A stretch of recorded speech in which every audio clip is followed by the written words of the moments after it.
Hello learner, my name is Ruchi Gupta. Welcome to my channel Ruchi Eco Classes for UGC Net। हमने जो है UP PGT economics previous year question start किया था, उसका आज हम दूसरा पार्ट करने जा रहे हैं। इससे पहले हमने लगभग 10 से 11 क्वेश्चन हमने कर लिया था। ठीक, तो आज हम जो है स्टार्ट करते हैं क्वेश्चन नंबर 11, जो कि यहाँ से है। Who propounded the permanent income hypothesis of consumer behavior। ठीक, तो यहाँ पे 4 जो है हाइपोथेसिस है। Permanent income hypothesis, absolute income hypothesis, relative income hypothesis और एक है ड्यूजेनबेरी, मुझे अभी याद नहीं आ रहा, एक और इनकम हाइपोथेसिस है। तो एब्सोल्यूट इनकम हाइपोथेसिस हमारा जेएम किन्स ने दिया है। ठीक, हाँ, ये परमानेंट इनकम हाइपोथेसिस ये तो है ही। ठीक, ये हमारा जो है जेएम किन्स ने दिया है absolute income hypothesis. Relative income hypothesis हमारा ड्यूजेनबेरी ने दिया है और मिल्टन फ्रीडमैन का जो है परमानेंट इनकम हाइपोथेसिस है। एक हाइपोथेसिस और है, मुझे उसका भी नाम नहीं याद आ रहा है। तो ये जो है दिया है, ये हमारा जो परमानेंट इनकम हाइपोथेसिस है वो 1948 में आया है। ठीक, रिलेटिव इनकम हाइपोथेसिस 1960 में आया है और ये सबसे पहले किन्स ने दिया था अराउंड 1938 में ये आया है। ठीक, तो ये जो है इसके बारे में मैंने आपको बता दिया। और जो रिलेटिव इनकम हाइपोथेसिस है इसमें हमें जो है स्नॉब जो प्रीसियस कंजप्शन होते हैं ये, क्योंकि ये रिलेटिव जो है कि हमारे जो रिलेटिव इनकम हाइपोथेसिस होते हैं उसमें जो है कि हम एक दूसरे को देख करके जो है बैंडवेगन इफ़ेक्ट जो आता है वो रिलेटिव इनकम हाइपोथेसिस से रिलेटेड होता है, क्योंकि इसमें हम जो है दूसरे के कंजप्शन को देख करके अपने कंजप्शन को इंक्रीज करते हैं और दूसरे के कंजप्शन को देखकर अपने कंजप्शन को जो है डिक्रीज भी करते हैं। लेकिन ये जो है सेम लेवल पे नहीं आ पा जाता, जिसमें आप जो है डेमोन्स्ट्रेशन इफ़ेक्ट और रैटचेट इफ़ेक्ट के बारे में सुना होगा। ये दोनों इफ़ेक्ट जो है ड्यूजेनबेरी ने दिया है अपने रिलेटिव इनकम हाइपोथेसिस में। इसमें जो है डेमोन्स्ट्रेशन इफ़ेक्ट यानी कि दूसरे के कंजप्शन को देख करके अपना जो है कंजप्शन इंक्रीज होता है। रैटचेट इफ़ेक्ट क्या है? रैटचेट इफ़ेक्ट ये है कि जब किसी वजह से पर्सन की इनकम जब कम हो जाती है तो उसका अपना कंजप्शन रिड्यूस करना पुराने लेवल पे नहीं हो पाता है, क्योंकि वो उस चीज़ का, उस कंजप्शन का यूज टू हो जाता है। इसलिए वो अपने जो कंजप्शन के लेवल को, चाहे अपने सेविंग से या जो है कि बारोइंग से, वो अपने जो है अपना कंजप्शन का लेवल मेंटेन किए रहता है। ठीक, तो ये आपको जो है यहाँ से कई क्वेश्चन आपको जो है इम्पोर्टेंट मिल जाएंगे कि डेमोन्स्ट्रेशन कहाँ किसने दिया, क्योंकि ये सारे जो है पूछे हुए हैं। ठीक, और जो है नेक्स्ट चलते हैं हम अपने। The Slutsky theorem suggest that the impact of price change on demand can be decomposed in. तो आपको अच्छे से पता होगा कि प्राइस इफेक्ट इक्वल्स टू होता है substitution effect plus income effect. ठीक, इसमें जो है अगर हमारा प्राइस इफेक्ट किसी भी गुड के लिए, जैसे आपका तो यहाँ पे इसका आंसर ये तीसरा हो जाएगा। नॉर्मल गुड के केस में हमारा इनकम इफेक्ट निगेटिव पॉजिटिव होता है। ठीक, नॉर्मल गुड के केस में हमारा इनकम इफेक्ट पॉजिटिव होता है। सब्स्टिट्यूशन इफेक्ट भी हमारा जो है पॉजिटिव होता है, क्योंकि जो है और प्राइस इफेक्ट हमारा जो है निगेटिव होता है, क्योंकि अगर हमारा गुड नॉर्मल है तो प्राइसेज इंक्रीज होंगे तो क्वांटिटी डिक्रीज हो जाएगी। यहाँ से ये हो जाएगा और यहाँ से जो है ये नॉर्मल अलग अलग का मैं बता रही हूँ, इसमें नहीं। ठीक, क्योंकि इसमें तो ये इस तरीके से। और इनकम इफेक्ट जो है कि इनकम बढ़ने से जो है डिमांड इंक्रीज होती है, इनकम घटने से डिमांड डिक्रीज होती है। इन केस ऑफ नॉर्मल के गुड आपको जो है पता होना चाहिए। सब्स्टिट्यूशन इफेक्ट जो है हमारा जो है पॉजिटिव हो जाता है।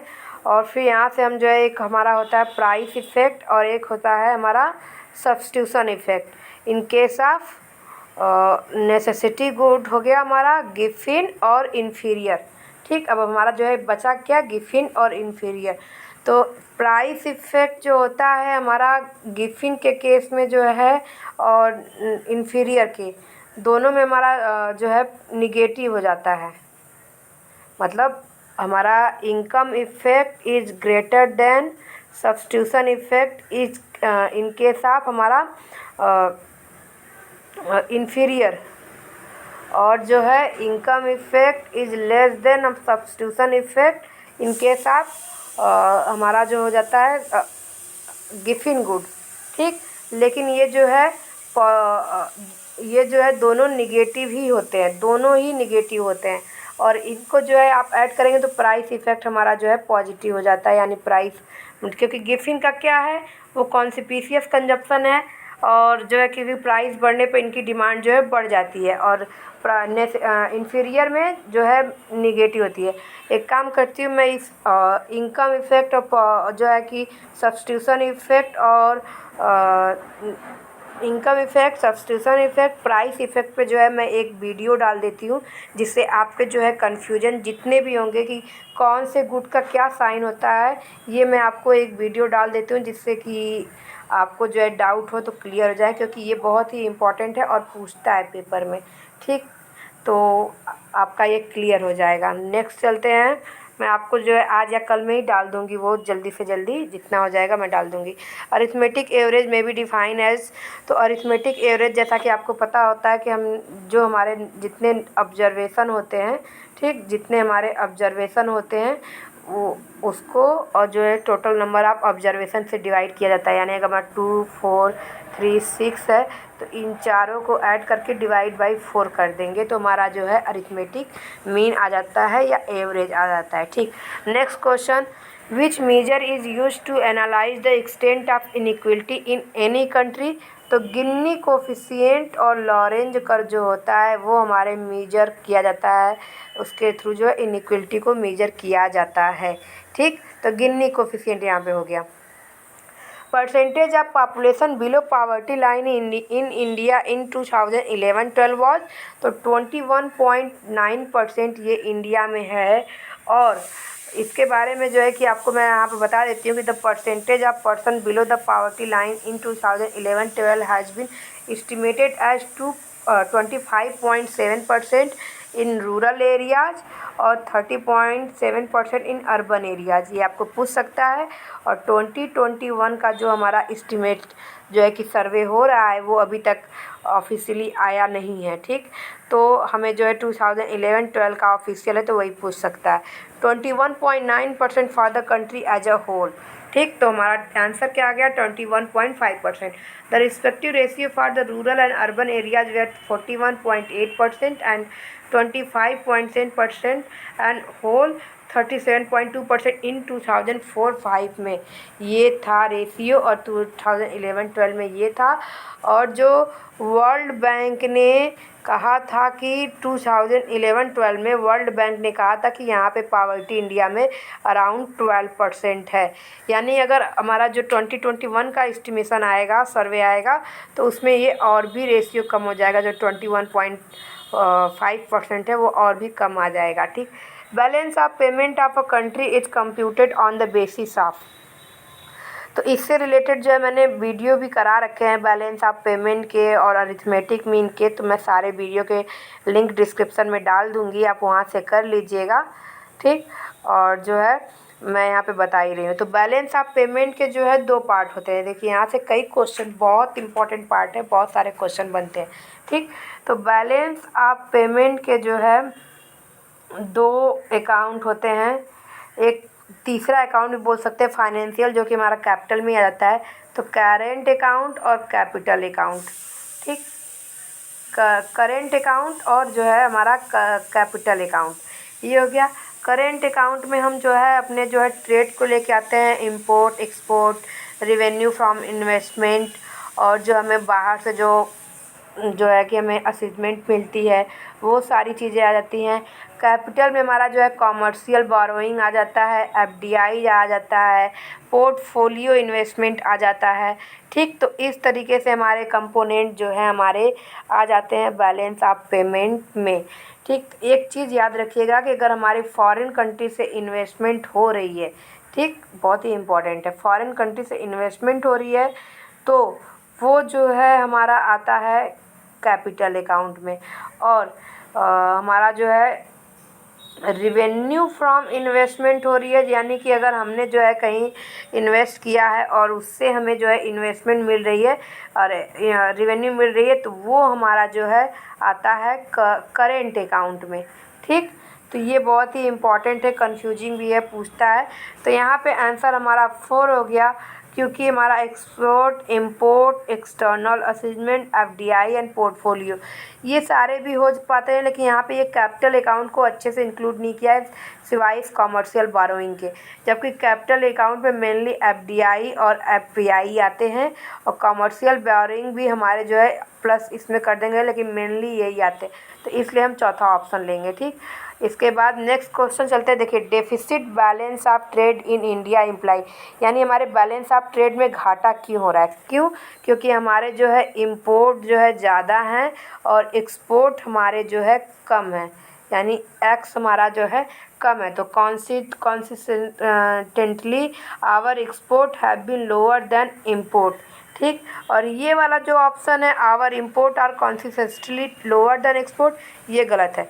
ठीक, तो बैलेंस ऑफ ट्रेड से एक चीज़ मैं आपको बता देती हूँ, Marshall Lerner condition, E X plus E M is greater than 1, elasticity approach आपने पढ़ा है, इसमें इससे रिलेटेड पूछ लेता है कि हमारा इलास्टिसिटी अप्रोच यानी इलास्टिसिटी ऑफ इंपोर्ट और elasticity of import should be greater than 1, या इसकी वैल्यू क्या होनी चाहिए? Equals to 1, less than 1, greater than 1। तो ग्रेटर देन 1 होनी चाहिए, ये आपका बहुत ही इम्पोर्टेंट है, ये जो है मार्शल लर्नर ने दिया है।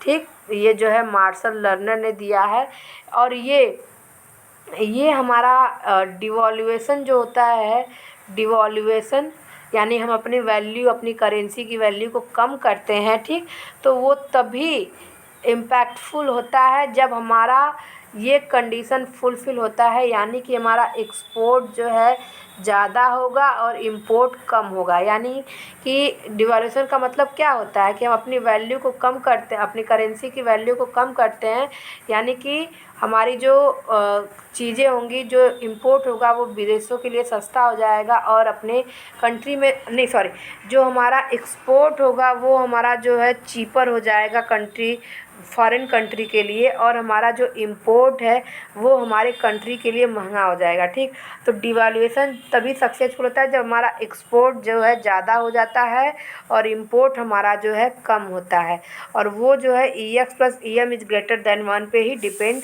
होता है, यानी उसके डिवैल्यूएशन के सक्सेसफुल होने पे यही कंडीशन हमारी जो है निर्भर करती है। नेक्स्ट क्वेश्चन चलते हैं, revenue deficit of any government depict the following. तो आप मेरे फिजिकल डेफिसिट वाले चैप्टर में जा सकते हैं, वहाँ पे आपको capital account, capital deficit, revenue deficit, physical deficit, effective monetary deficit, जितने भी डेफिसिट होते हैं मैंने वो 3 वीडियो में कराए हैं, आपको बहुत अच्छे से हो जाएगा। और अगर आपको जो है जल्दी में देखना है तो आप मेरे वीडियो के पार्ट 3 और पार्ट 2 को, उसको प्लीज़ मिस मत कीजिएगा, मैं लिंक दे दूँगी आपको, वहाँ पे बहुत ही अच्छा से सारी चीज़ों के फार्मूले दिए हुए हैं, और अगर आप करते तो आपको तो वहाँ से बहुत ही ज़्यादा बेनिफिट मिलने वाला है। ठीक, तो revenue deficit of any government, revenue deficit revenue account से होता है, जो कि हमारा ये है excess of revenue expenditure over revenue receipt, यानी कि हमारा डेफिसिट क्या होता है, एक्सपेंडिचर ज़्यादा होता है इनकम से, और यहाँ पर रिवेन्यू अकाउंट का तो ये है, ये वाला जो है net borrowing of the government, ये हो जाएगा हमारा फिजिकल डेफिसिट। ठीक, नेक्स्ट चलते हैं, which of the following equation depict supply of money in the Fisher quantity theory of money. ठीक, तो एम भी इक्वल्स टू पी टी, ये हमारा फिशर का जो है ट्रेडिशनल जो है कि उनका ट्रेडिशनल जो है कि ये Fisher quantity theory of money का फार्मूला है, जो कि बाद में एक्सटेंशन होके M V plus M dash V dash equals to P T ये हुआ। ठीक, पी टी प्राइस का है हमारा, यहाँ पे भी जो है वेलोसिटी ऑफ मनी है, ये सप्लाई ऑफ मनी है, टी हमारा जो है ट्रांजैक्शन टाइम से रिलेटेड है। ठीक, तो यहाँ पे मैं आपको बता दूँ कि फिशर ने जो थ्योरी दी है, थ्योरी 2 ही चीज़ पे डिपेंड करती है कि हमारा जो प्राइस ऑफ मनी है और सप्लाई ऑफ मनी, ठीक, वो एक दूसरे से जो है पॉजिटिवली रिलेटेड है। ठीक, और वैल्यू ऑफ मनी और सप्लाई ऑफ मनी और वैल्यू ऑफ मनी, वो दोनों एक दूसरे से निगेटिवली रिलेटेड है। पूरी थ्योरी जो है इसी पे रिलेटेड है। और ये पूछता भी है कि प्राइसेज और जो है सप्लाई ऑफ मनी में क्या रिलेशन होता है, तो पॉजिटिवली होता है, और वैल्यू ऑफ मनी और सप्लाई ऑफ मनी में निगेटिवली रिलेशन होता है, यानी ये दोनों इन्वर्स होते हैं। तो यहाँ का आंसर जो हो जाएगा तीसरा हो जाएगा यम भी प्लस यम डैश भी डैश, क्योंकि यहाँ पे यम भी पीटी भी दिया, ये भी दिया, तो ये फिशर ने इसे एक्सटेंशन किया था। ठीक, next question, which is not a function of a commercial bank? Creation of credit, control of credit, lending fund for trade and industry, clearing check on behalf of customer। तो creation of credit तो commercial bank का सबसे ज़्यादा important function है, work है, ये वाला करता है, ये भी करता है। कंट्रोल ऑफ क्रेडिट जो है आरबीआई करता है कि हमें कब कंट्रोल करना चाहिए, यानी साख का, हिंदी में साख का नियंत्रण होता है। ठीक, तो ये जो है आरबीआई करता है कि कब हमें जो है मनी सप्लाई इंक्रीज करनी चाहिए, कब डिक्रीज करनी चाहिए।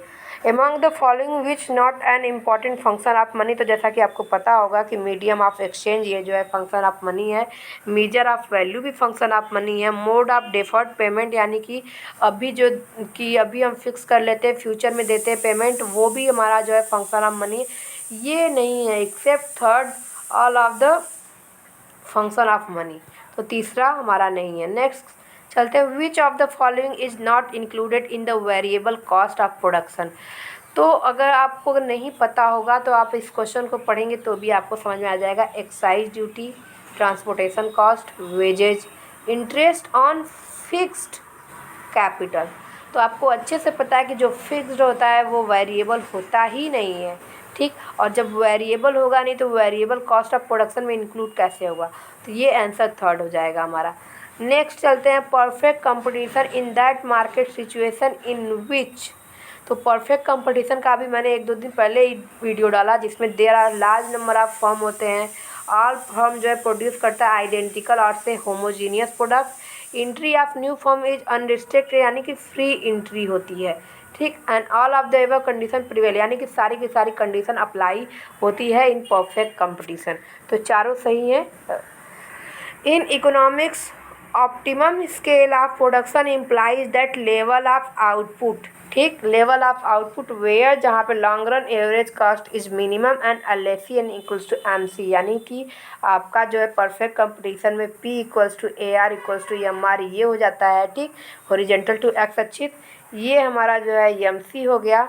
ठीक, ये मैं केवल एक के लिए बना रही हूँ, जब आप बनाएंगे पूरे एग्रीगेट होल के लिए तो शॉर्ट रन को ऐसे मिला करके फिर यहाँ पे जो है इनके मिनिमम पॉइंट को मिला करके लॉन्ग रन एसी कर्व बनता है, फिर वहाँ से एलएमसी जो है कट होता है। ठीक, इस तरीके से होता है। और यहाँ से जो है ये आ गया हमारा, ये एसी हो गया, ये एमसी हो गया। ठीक, तो हमारा जो इक्विलिब्रियम पॉइंट होता है वो मिनिमम पॉइंट ऑन एसी होता है। ठीक, एलएसी हमारा जो, क्योंकि ये लॉन्ग रन का है और ये जो मैं बता रही हूँ ये शॉर्ट रन का है। लॉन्ग रन जो है सारे के सारे जो एग्रीगेट शॉर्ट रन को मिला करके उनके मिनिमम पॉइंट को टच करके जो है लॉन्ग रन एसी कर्व बनता है, फिर उसके मिनिमम पॉइंट पे ये होता है।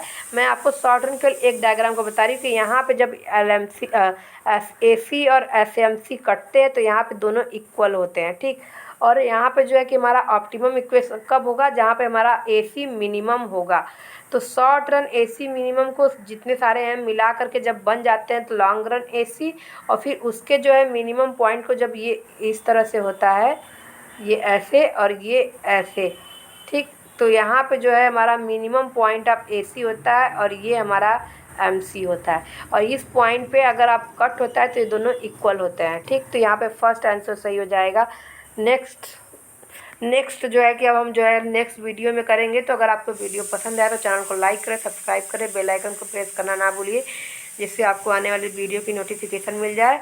और ये सीरीज़ बहुत ही इम्पॉर्टेंट है आपके जो है पेपर के लिए, क्योंकि पीजीटी के पेपर अभी होने वाले हैं और टीजीटी के होने वाले हैं 8 तारीख को, 7 तारीख, हाँ 7 या 8 को होने वाले हैं, और उसके जो है 16-17। ठीक, तो बहुत ही इम्पॉर्टेंट है और आपको अच्छे वीडियो जो है मिल जाएंगे। और अभी मैं जो है इंडिफरेंस करो का और जो मैंने आपको बताया प्राइस और इनकम, तो ये दोनों वीडियो आज मैं आपको दे दूँगी। तो आपको जो है कि बहुत मेहनत लगती वीडियो में, तो सब्सक्राइब करें। Thank you so much.